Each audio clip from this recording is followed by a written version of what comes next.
I'm Dr. Vanessa Sinclair, and this is Rendering Unconscious. Today's guest is Jason HAAF, a writer living in Brooklyn, New York. His nonfiction centers on memory, childhood, relationships, and identity. His debut novel, Love Case, is a diary-esque series of short stories focused on sexuality and the growth and experience that comes from it.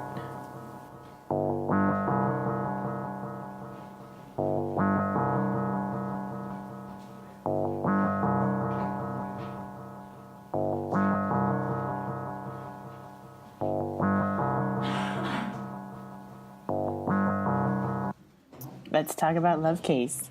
Yeah. Okay. It kind of started coming about a few years ago where I would just sort of write down like small vignettes or just thoughts. And then I started kind of putting them together, and then I made a zine called Love Case. And then actually a few zines called Love Case. And then Kyle, my fiance, would do sort of like erotic illustrations, and I put that together with the writing, and then just started selling like really small zines. And then I wanted to put all of them together into something like a novel form that sort of resembled a diary. So I placed all of them together, and they just sort of took this linear role. I didn't try to put them in order, so then it almost became like a real life sex diary in a way. And then just sort of made it into a book and like got it binded. And then that's how Love Case came about. So they're put together in kind of a random order? Yeah, this is a weird thing. I put them together in a random order, but then once I actually read the book from start to finish, it's chronological. So, but that wasn't on purpose. Interesting. Yeah. Because it seemed really like a story that was linear. Yeah. In a way. But they were all written separately and independent of each other. So it just happened to become chronological. Yeah, with no intention of going in order when they are written. That's interesting. That's the unconscious. Yeah.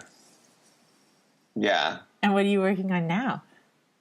Now I'm kind of just doing the same thing where I'm just writing down random thoughts. I have a piece coming out in this magazine called Warren Brothers, sort of like a queer millennial magazine.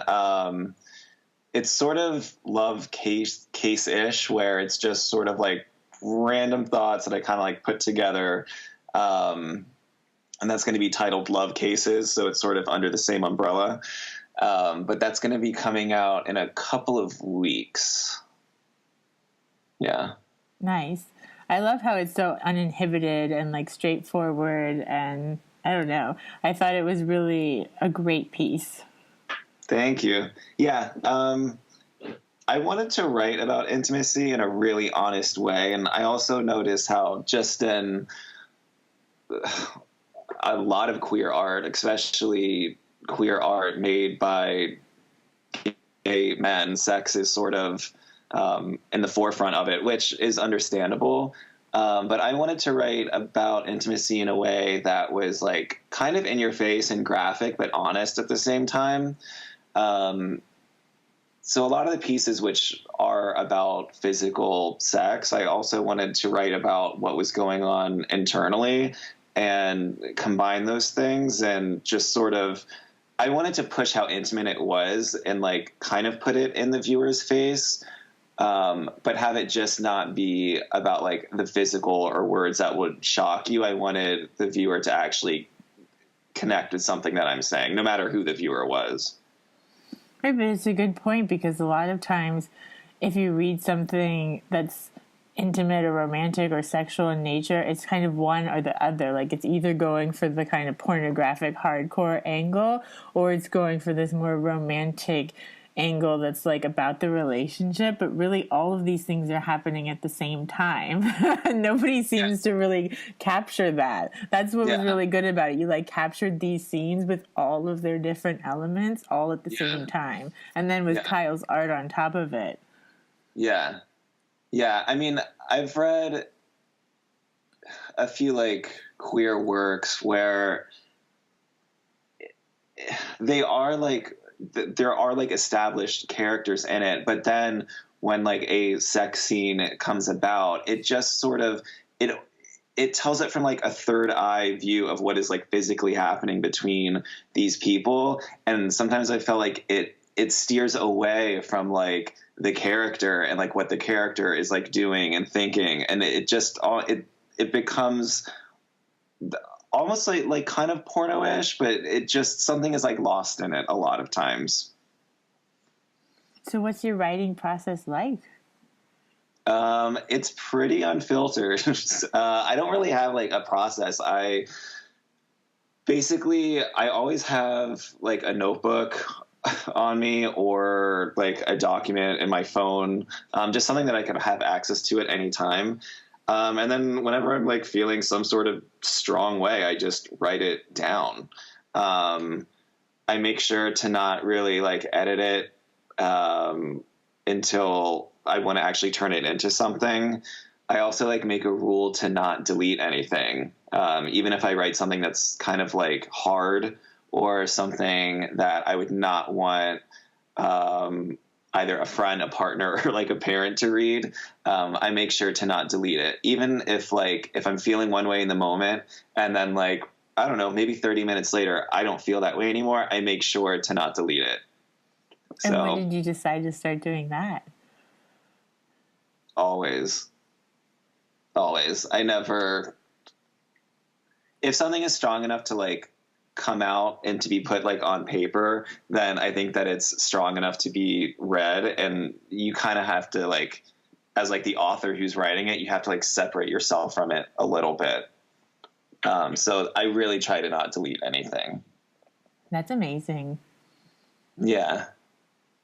Did you keep journals when you were younger? Not really. I started keeping a journal, I think, in college. I think in college. And I always had like a notebook on me. I have a good friend, her name is Michelle, and she used to keep like comedy notebooks, where if we were ever with a group of friends, like she had to write down a quote or just something that like she was always, recording. And I think that also stuck out in my head as into like not miss like moments or strong thoughts or something memorable. And then really, I think like since I've known her, I started just keeping something physical on me that I can write with. What about at night? Do you ever wake up in the middle of the night with ideas or dreams? Yeah. I mean, I always like to listen to my dreams because I think so much comes from them. I think that my strongest thoughts and feelings come at night. It's weird. I think it's almost like it's like after 10 p.m. for some reason. My brain just like switches a little bit the later it gets. And I do get more into a writing mode. Part of me likes that and part of me hates that too. Does it tend to keep you up at night? Not anymore. I think it used to. I think now I think I've like integrated it more, but yeah, it used to, but not so much now. And for your piece that you wrote for Rendering Unconscious, the book, you did a cut up with your writing and writing from Rosemary's Baby. Yeah. Where did that idea come from? Well, usually I'm a slow reader. Like I take probably like a month to a month and a half to finish a book. Like some people it takes no time, but with Rosemary's Baby, for whatever reason, I read that book in like under 24 hours. And I had seen the movie multiple times before. Like, I don't know, there was just something about the writing that was so clean. And I liked the morbidness of the story. But it was a really easy book to read. And it's not that the writing was simple. It just was clean. So it stuck with me, and I knew that I wanted to work with that piece just because of how fast I read it.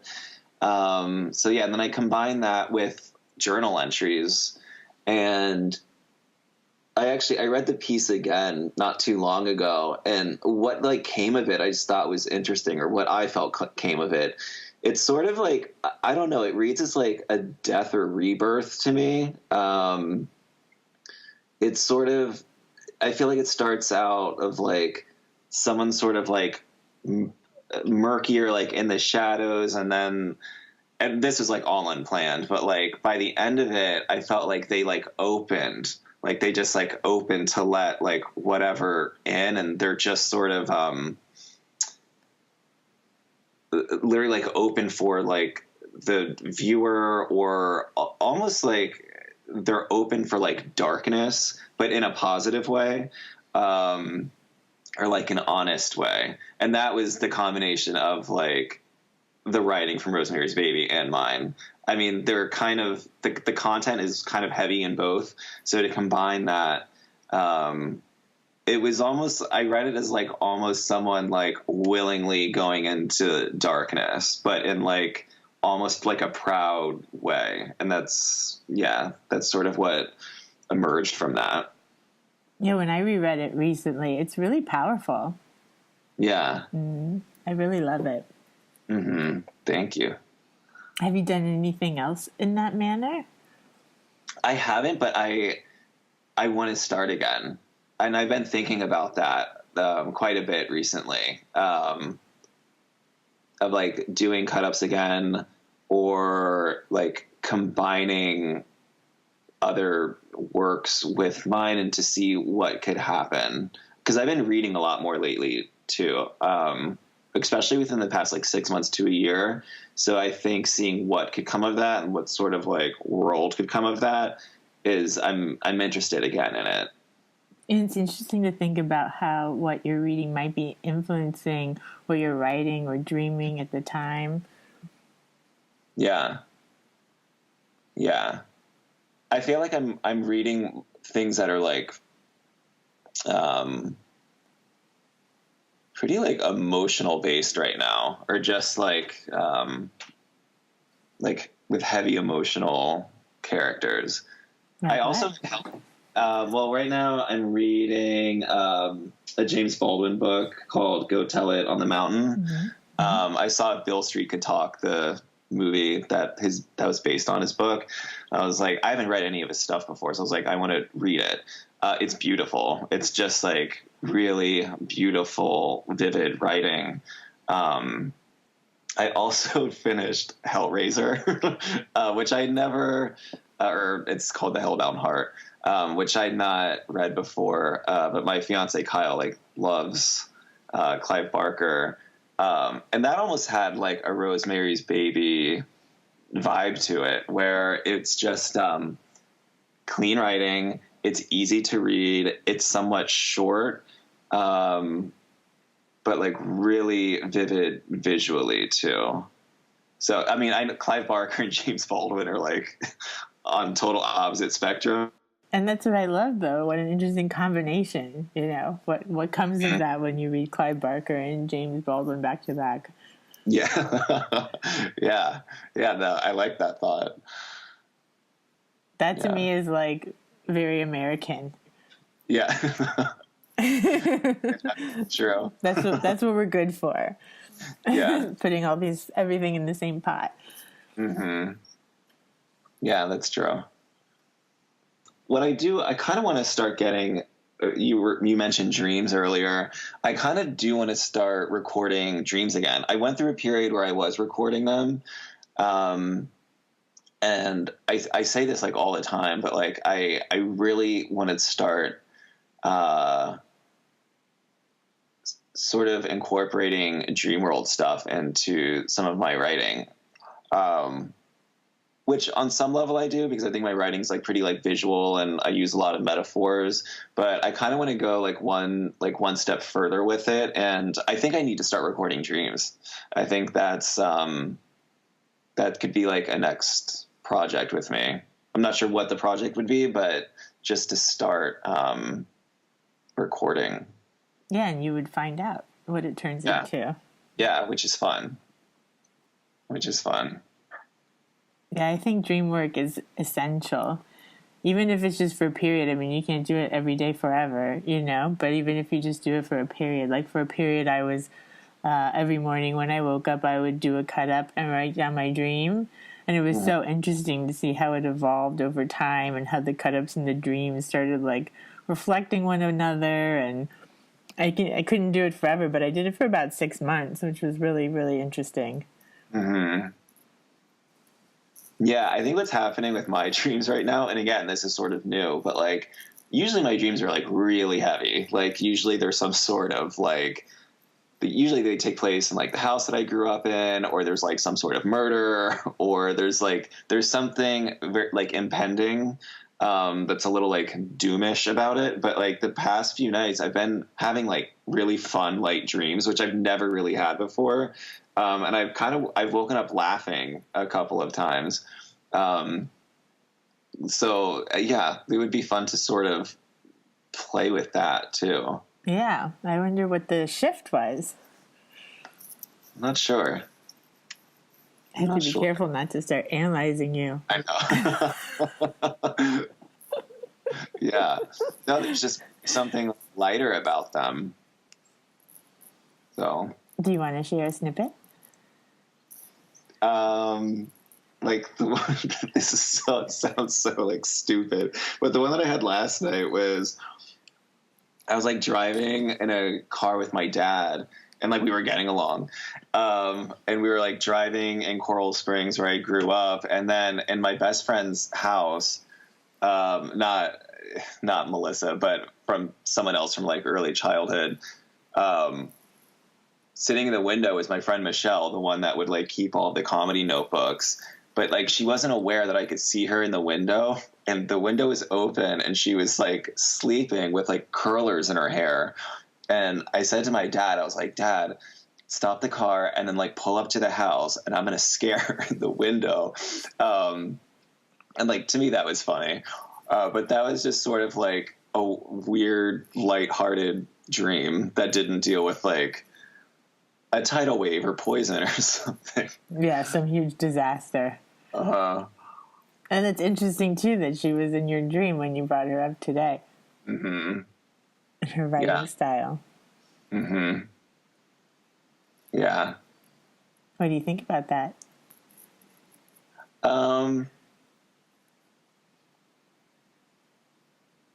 It's funny that she like comes into my dreams while they're lighter, since she was like always sort of thinking of comedy. And the fact that I kind of want to branch out in writing and like maybe play with genre a little bit, or maybe do something different with like dreamlike things, or maybe do another cut up. Somehow she's like correlated with that. I'm not sure like how, but it's something like creative. Maybe there's like a memory with her that like is sort of like somewhere in my brain, but something with like exploring with like writing and creativity. I think I link to my time with her. So it's, you know. Exactly. She sounds like some sort of catalyst or inspiration. And there you're like peeking in through the window at her. You're like, yeah. ready to go in there and start doing it yourself. Uh-huh. Yeah. What do you tend to write besides memoir-like stuff? That's the thing. I really just write nonfiction. And that could be something new that I could try out as well.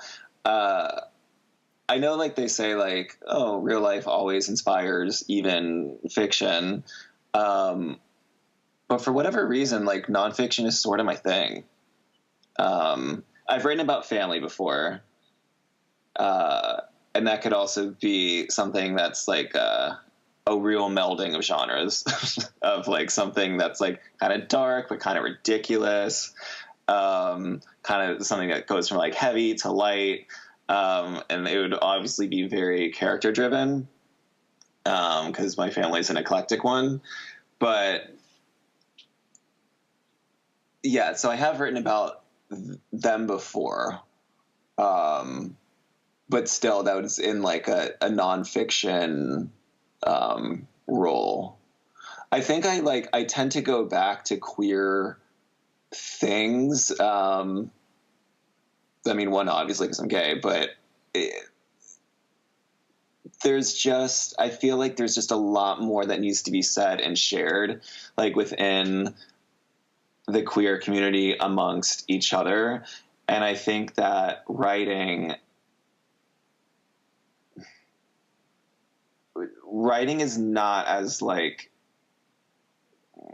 common, I guess, with queer artists today. So it feels like something I should be doing. And you've been doing a lot of these kind of zine festivals and fairs and that sort of thing. What's that been like? It's been awesome just because there's so much there. There's so many representations of the queer community there.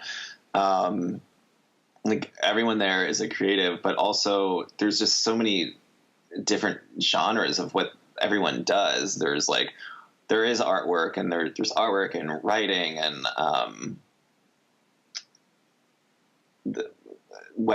there could be like clothing, things that are handmade, jewelry. It's just the spectrum is so large. So when I go there, like it's cool to like go there with Love Case and like present my stuff, but it's kind of even better to just walk around the room and just buy everything.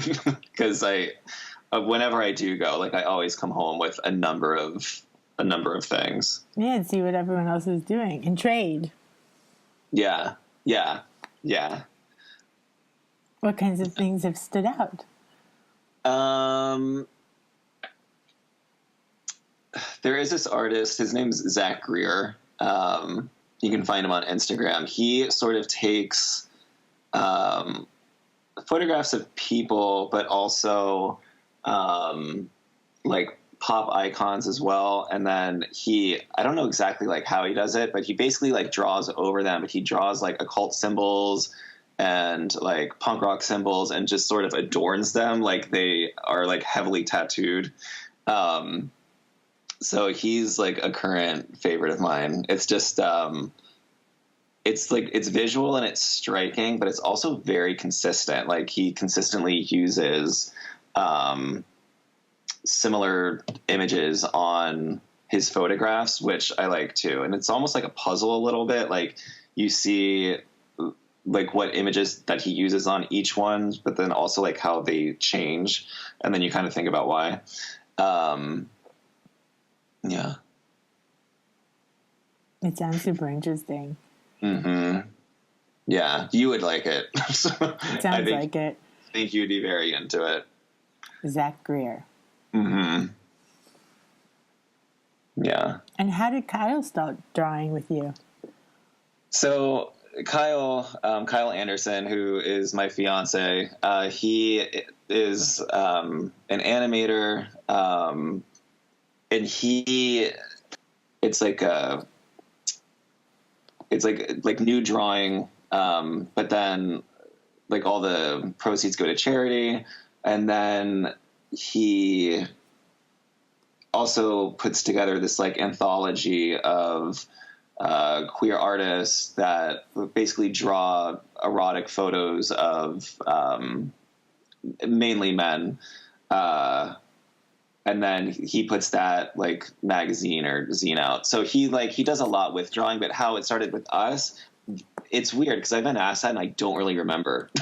I mean, I don't remember the first time that he drew me, and I also don't remember like when we were like, hey, you know what, we should combine this. It just happened organically. Yeah. Like I literally don't remember. And what's been fun, like kind of like tracking it is, the first drawings were just like pencil based and like very like thin. And then in Love Case, they're like really vibrant and colorful. And like the faces are more defined. It's kind of fun to think about. It's like, as him and I like progressed, the drawings progressed too. And I feel like his colors used to be more muted. And then I would say like 2.5 years ago, they just became like almost like fluorescent in a way. And then I saw that change and I wanted that in Love Case. And, yeah, I also wanted it in Love Case too, because I didn't want skin tone to be like something that you're constantly looking at, because that is something that I look at and sort of analyze. And by having this like array of colors, I mean, one, it sort of like resembles like a gay rainbow in a way, but it also, there was something like unifying with it. Right, to have such a range of spectrum of colors. Yeah. Yeah. Yeah. What's Kyle's zine called? It's called Doable Guys. Yeah. Which is like kitschy and like kind of fun. Fun. Yeah. Which is Kyle. But yeah, he is drawing constantly. Like he wakes up, he like has coffee and is drawing. He comes home from work and he sets up his table and he's drawing or painting. So it's just been a constant thing for him, and it's been wonderful for him too. Like the whole experience of sort of like bringing together like a queer community through art. I think it's been really rewarding for him, and it's awesome to see too. And it's great for you too that you have such a creative household. Yeah. It's different. I mean, it's awesome, but it's different too. Like writing, I feel I almost get jealous of him a little bit, because when he like paints or draws, he's like into it and he's like focused, but he could have other things going on at the same time. Like music could be on, the TV could be on. And I am a little bit jealous of that, because with writing, like I have to sort of like, I like hold up a little bit, and it is more private. So it's funny, because even though it's like it is a creative household, I find that when I'm writing or doing something creative, I usually have to be alone. So it's like it's shared, but it's not shared at the same time. Yeah, you have to be a bit isolated to focus. Yeah, isolated, and I really like I have to have silence. And that's something that's always been and will probably continue to be. Interesting. Yeah. When did you start writing when you were younger? When I was in like first grade, second grade, they had these little like competitions in school where you would like write a story, and then if your story won, then the school would like bind it, like make it into a little book. And I had a bunch of books that won from like first until third grade. That's great. So, yeah, and looking back on those, as like a psychoanalyst, I'm sure like you would have a field day with them. I mean, they're pretty amazing. Melissa has seen them, and like I just watch her looking at them, and I'm like, oh, she's like going there. Yeah, but there is one where I wrote about like this this sort of like magical being man clown who was all rainbow colors, and looked very like queerish. He would like basically show up, and I was like dreaming at night, and then I would like go away with him to like this in the clouds. And it was like this sort of like faraway land. And then he would like return me back into like my bedroom at night when I was sleeping. And then it's sort of sad. The end of the story was like, I just want to go back with him. Which one I'm sure could say like a lot of things about the home, but like also looking at the illustrations, like he was this really vibrant, colorful, expressive clown. So that I found interesting too. Yeah, he sounds like freedom and being yourself, and yeah.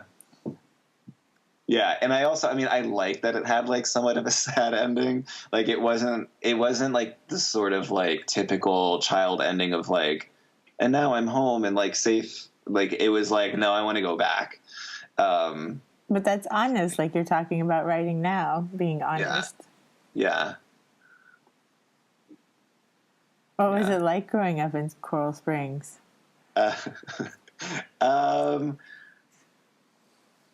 It's weird looking back at it like as an adult. I mean, it was very suburban. Like it was very suburban. I didn't grow up with a lot of like kids around me though, just in my neighborhood. Like I had my good friends, but my neighborhood was not like really kid friendly.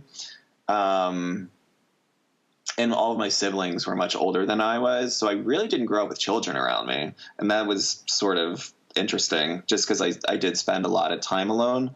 But growing up in Coral Springs, you really don't. I feel like you don't really have an awareness of like where you are and where you're growing up until you leave. I mean, for me, that was like when I went away to college. But until you like experience something else, it's just sort of, you're just kind of like in this bubble, where you don't even really know what the difference is. Right, But yeah, there's nothing to compare it to.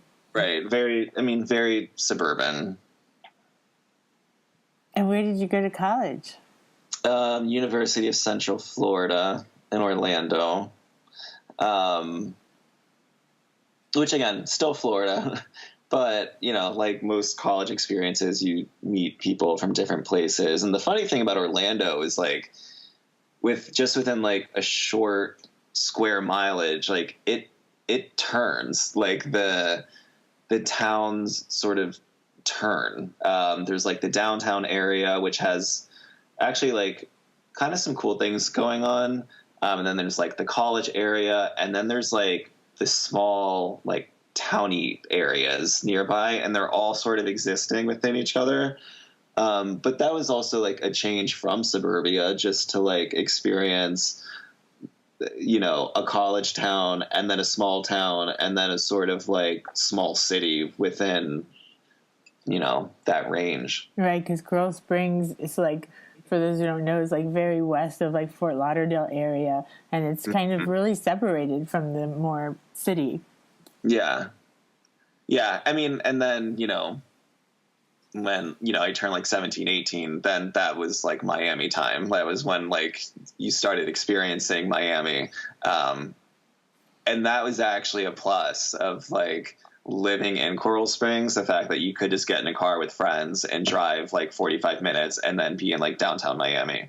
That was a plus looking back on it. And then how'd you end up in New York? I moved here 10 years ago. I kind of just got like a suitcase. I didn't have like a job or an apartment when I moved here. I wanted to obviously get out of Florida, and then I had a list of like 3 or 4 cities, and then I started visiting them, and then I came to New York for the first time in like April of 2008, and as like a 25-year-old visiting New York, you're just like, this is where I'm meant to be. So I like connected with it on like wholeheartedly. And then that was in April. And then I moved here in October. So the first time that I visited, it wasn't a question of what I was going to do. And that was 10 years ago. Yeah. Yeah. So we moved there about the same time, because I moved there in December of 2008.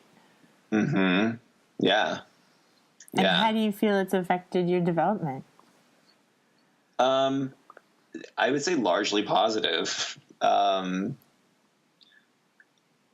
think what I needed when I moved here was just to sort of like get rough a little bit. Like I needed to experience dating that was rough. And as like a 25-year-old gay dude who wasn't out for very long, to be like thrusted into New York City and New York City gay dating life, especially when like online apps were just starting to like really come about, like that was a shocker, really. Like, it was just, but I needed that, and I needed to get sort of like not literally, but like beat up a little bit. And then that largely affected me. Experiencing and this could go towards like any sexual orientation or age, but just like the harshness of dating in a large city and like kind of the loneliness of that I think probably is what made me start writing again.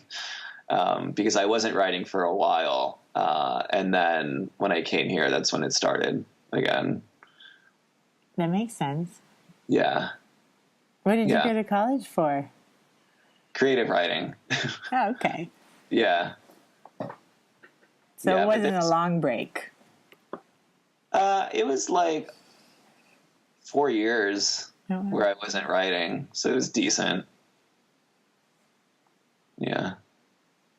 I'm just gonna continue writing, I guess. Anything coming up that we need to be looking out for? My new piece in Warner Brothers magazine, which is coming out. That's coming out in a couple of weeks. And actually, I do kind of want to plug that magazine a bit. It's basically all queer artists, from like a number of mediums, like different artwork mediums. So it's like a beautiful cover as well. So I would recommend just checking that out.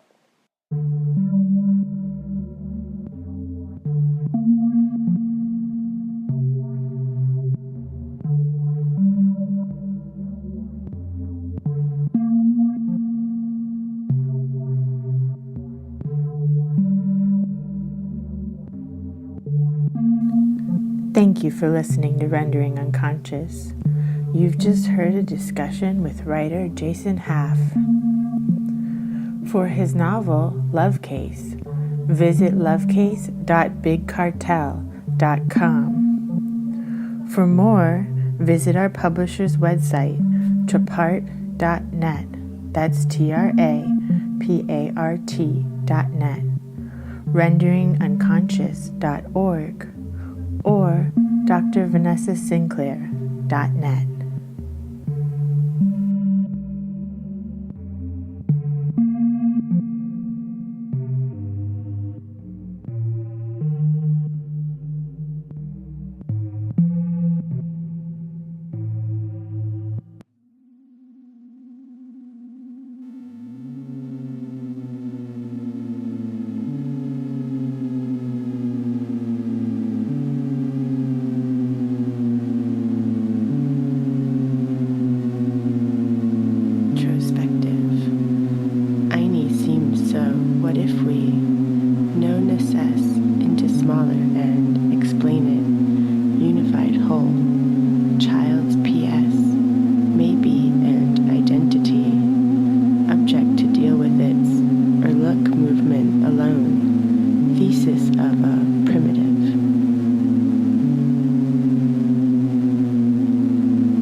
Notion of creation of a self through Foucault, 1977. In regard to consciousness, I came here and you popped into my thoughts.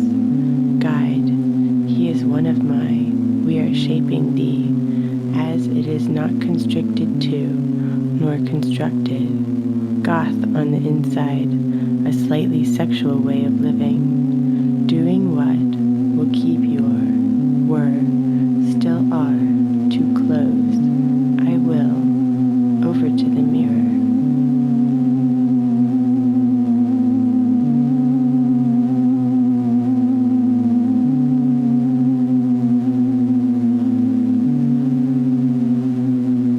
Was not anymore a recording, vision to come through, malfunctions, cut up, heavily influenced by, but is constructed. I thank you for the implements the meth been sold.